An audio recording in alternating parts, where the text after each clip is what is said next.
Yes, children, I explained you the first stanza and I also gave you introduction about the tale of the custard, the dragon, isn't it?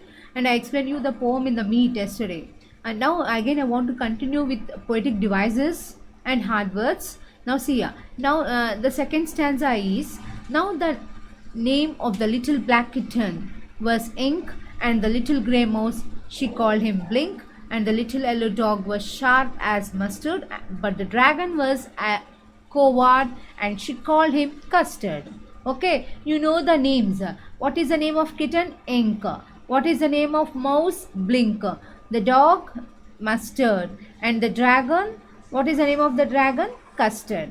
Okay, so mustard means yellow colored flavor. Mustard, you know na? Okay, coward means weakling. Okay, weakling means very weak, not brave. Yeah, the poet explains the names of the animals. Now let us go to the next. What are the poetic devices in this stanza? Rhyme scheme. Rhyme scheme is AABB. Ink, blink, mustard, custard. Okay, simile. Here a dog is compared to mustard. Okay, it is compared to yellow color.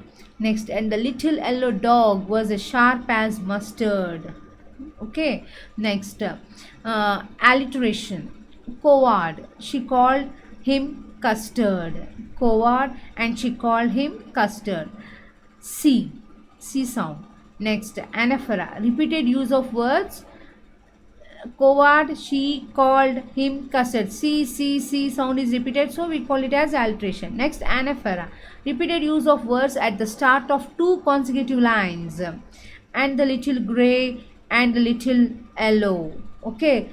Repeated use of the word at the start of two consecutive lines. See, and the little grey. When the same word, when two lines or three lines are started with the same words, that is called anaphora. Okay, when a line starts with the same words, first line also with same words, second line also with same words, third all one or two lines or three or four lines, whatever may be, if the line starts with two consecutive lines start with the same words, that is called anaphora. Repetition, use of word little. See, in every line you find little, and little grey mouse and little black kitten, so that is called repetition. Okay, I think you understood the second stanza. Let us go to stanza 3. Custard the dragon had big sharp teeth and spikes on top of him and scales underneath, mouth like a fireplace, chimney for a nose, and Rialio Trulio daggers on his toes. Yeah, here he explained the characteristics of custard. Custard means dragon. How is the custard? What is the picture of the custard? You'll get now. See, actually dragons will be in green color. Okay, next, it has spikes on its body and it has a scales underneath. I explained you. For a snake, topper will be black color or a brown color. Underneath it will be white color, like scales and lines. Okay, that is called scales. So, upper part is sharp teeth. The sharp teeth are called as spikes, and scales, you know. Next, mouth like a fireplace. Mouth is means you get very hot. Okay, it is like a fireplace. Okay, next, chimney for a nose. You get every time he'll be very angry, and his leaves, like chimney, you know, chimney, it leaves a smoke like that. This dragon also leaves some air. Okay, next, and Rialio Trulio daggers on his toes. Rialio means real, Trulio means true. Daggers on his toes. What are daggers? Daggers means his toes. His toes are very sharp. His nails are very sharp like knife. They look fat like knife. So those toes are called as, those nails are called as daggers here. Spicy thin pointed surface scales, the thin bony plates protecting the skin of fish and reptiles. Underneath means situated directly below. Fireplace means outdoor structure of brick, stone or metal or for an open fire. Dagger, a sharp knife. His nails of the toe, the nails of the toes are like knives, like daggers. Okay, next, see here, see the dragon. Okay, the poet describes the dragon that it had big sharp teeth and spikes on top, that its skin was pointed on top. On the lower part it had scales which were bony plates to protect the skin. His mouth has been compared to fireplace because it is assumed that dragons can release fire from the mouth. It is assumed, actually they say that dragons leave fire from the mouth. In China, according to Chinese mythology, dragons were more there. Okay, so these people, Chinese people, only give more exceptions on dragons. Okay, and release fire from the mouth. Even his nose is compared to a chimney which is used to pass out smoke. His nose, hot breeze comes. His feet are like a sharp knife, that is dagger. His feet are like sharp knife, like a dagger. See the see its feet. Yeah, see down, you can see. Yeah, this is part scales, this is spikes, upper part. Okay, and mouth, you will find like a fire, and nose, okay, very hot smoke comes out it. Next, what are the literary devices? Rhyme scheme is AABB. This rhyme scheme for all the stanzas is same, nearly same. And simile, dragon's mouth is compared with fireplace. Simile means what? If you compare one thing with the other, with using the words like as, like, when these two words come in a sentence, those sentences are called as simile. Okay, children. Now see, dragon's mouth is compared with fireplace. Mouth like a fireplace. Like is there. This like is called a simile. When you find like or as, when you find these two words in a sentence while comparing, then that sentence is called simile. While you are comparing, when you find like or as like, when you find such words, those sentences are called as simile. Okay, here how do we compare his mouth with fireplace? Okay, and the nose with chimney. Next, refrain. Refrain means when a sentence is repeated, when the same sentence is repeated in the starting and end of the stanza, beginning of the stanza and end of the stanza, when the same sentence is repeating, it is called refrain. So repetition of a sentence again and again, and a really or truly, this dialogue is there everywhere, so it is called it has a refrain. This poem is having refrain. Next, metaphor. Chimney for a nose. The nose is like a chimney. This is also for a nose. Here, metaphor. What is the difference between simile and metaphor? In simile, we use the word like or as. Metaphor, we don't use like or as. At that time, you say that at that time it appeared like that. At that time it was like that. Okay, so that is called metaphor. Okay, chimney for a nose. Next, let us go to stanza 4. Belinda was as brave as a barrel full of bears, and ink and blink chased lions down the streets. Mustard was as brave as a tiger in a rage, but Custard cried for a nice safe cage. Belinda, what type of character did Belinda had? Belinda was a brave girl. How he compared her braveness? The poet compared Belinda's braveness with barrel full of bears. Barrel means one big drum. Barrel means one big drum. In that drum, if you make bears to sit, how many bears will fit? Suppose 2 bears will fit there. So that much energy, that much braveness, how the 2 bears will have that much bareness, that much bravity Belinda have. Okay, just he is told like this one. Belinda's braveness is compared with barrel full of bears. And ink and blink chase lions down the stairs. Means ink and blink. Who is ink? Kitten. Blink, mouse. They chase lions down the stairs. Means suppose if the lions come up, these go and chase them and send away out. Who are that much brave they are? Who are those 2 so brave? Ink and blink, kitten and mouse. They are in such a brave that when lions come also, they go behind the lions and they say go, go, go, go. They chase them away down the stairs. They send away lions also, it seems. Next, Mustard was as brave as a tiger in a rage. Rage means anger. Rage means anger. When a tiger is very angry, how it will be? Like that angriness, that much braveness. When tiger wants to eat its prey, eat its food, how angry it goes in like that, how brave it will be. That bravery who is having? Dog is having. Mustard. But Custard cried for a nice safe cage. When these 3 are speaking about the bravery, Custard is crying for, I want a safe cage to live, I want a safe cage to sleep. It is crying for a nice safe cage. Who is crying? Custard. Now, barrel means drum, chased means hunt or follow, rage means anger. Next,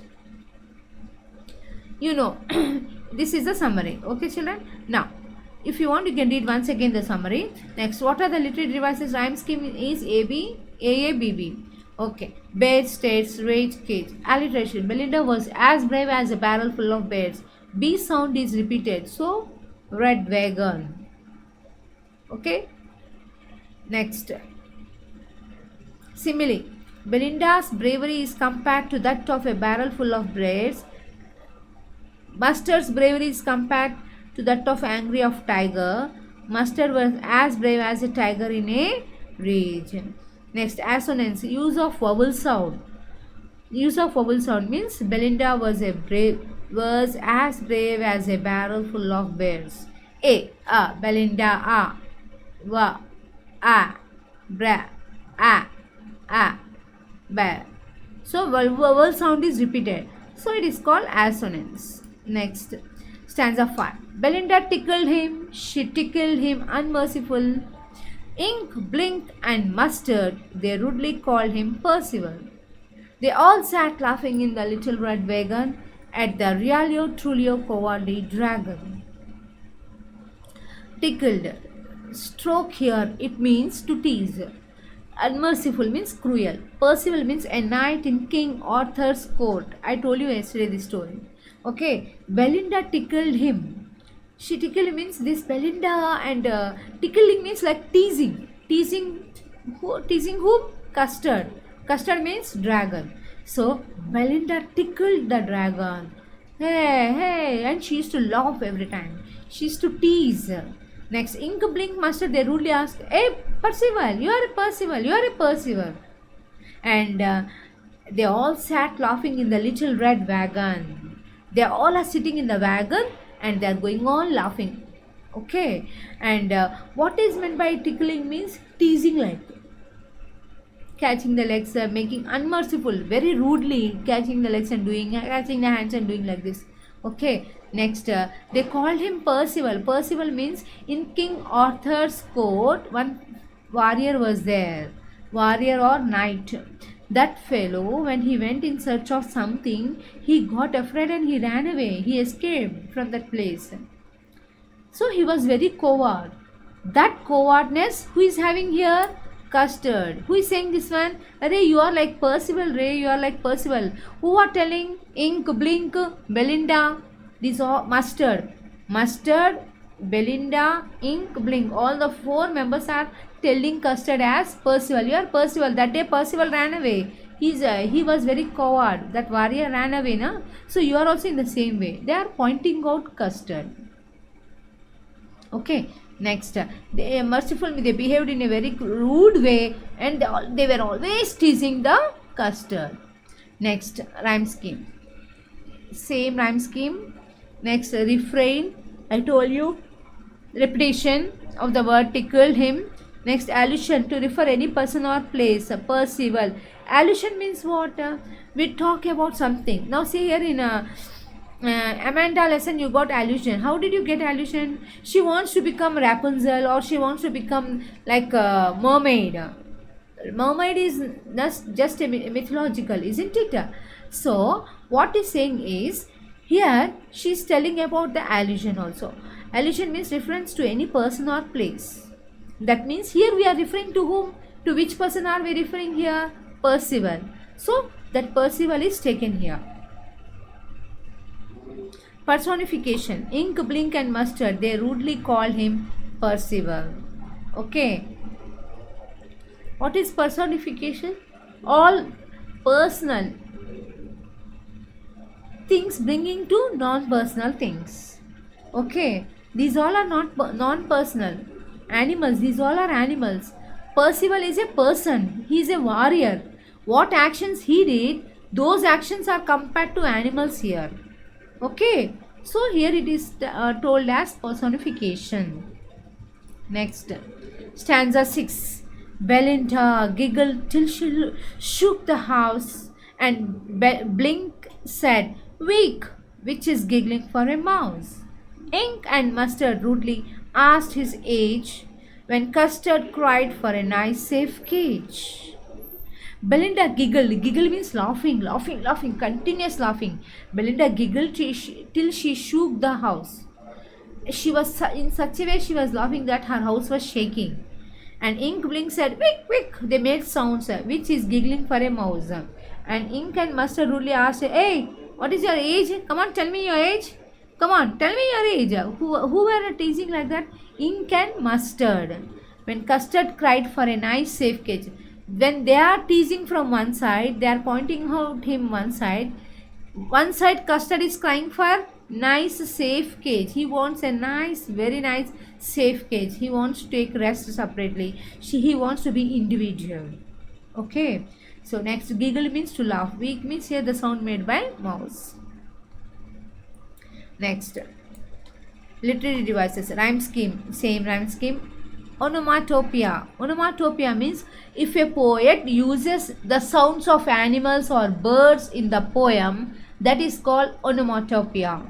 Okay. Here in this poem, what did the poet use? The sounds of animals. What are the sounds of animals? He used the sound of meouch, meouch. Okay. Next, weak, weak, rat sound, giggling sound. These all are sounds made by animals. When a poem is having the sounds made by animals or birds, that sounds are called as onomatopoeia. Okay. Next, repetition. Custard cried for a nice safe cage. Okay, this word you find everywhere in few stanzas. Okay. Next, last stanza 7. Suddenly they heard a nasty sound, and Mustard growled, and they all looked around. "Mouch!" cried Ink, and "Ooh!" cried Belinda, for there was a pirate climbing the window. Here, they are all are laughing, teasing Custard. They were in full duty. They were doing their work. They are teasing Custard again and again, again and again. Custard was crying for a nice safe cage. They all have place to live and safe, but this Custard doesn't have place to live safely. Okay, so he was crying for a nice safe cage. Then suddenly what happened? They heard a big nasty sound. The sound was coming from the window. With that sound, they all were shocked, puzzled, surprised. And Belinda said, "Help, help!" What was the sound? A sound was coming from a window. Window means window. Here, the poet changed the spellings to make the proper rhyme scheme. Okay, children. For window, he wrote as window. Why did he write like that? Because to make at the end of every stanza, he wants a correct rhyme scheme. So, to make the rhyme scheme properly, to make the rhyme scheme correctly, he used the word window. Instead of window, he used the word window to proper match the rhyme scheme. So, some poets use their own wishes, their own ideas to make the rhyme schemes. Okay, to write the poem properly in a correct way, in a rhyme scheme method. So, such methods which they adopt is called poetic license. They change the spellings of the words and they make the proper rhyme scheme. Such words are called, such use of words, change of words, such change of spellings is called poetic license. Yeah, realio, trulio, that is also poetic license. Vinda, that is also poetic license. Okay, now see here. Who made which sound? A nasty sound came. Mustard growled and they all looked around. Mustard growl means dogs. They make sounds, isn't it?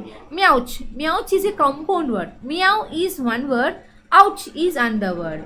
When these two words join together, that is called a compound word. Two words of different sounds joined together. Meow is one word. Ouch is another word. Okay, so when these two sounds join together, it is called a compound word.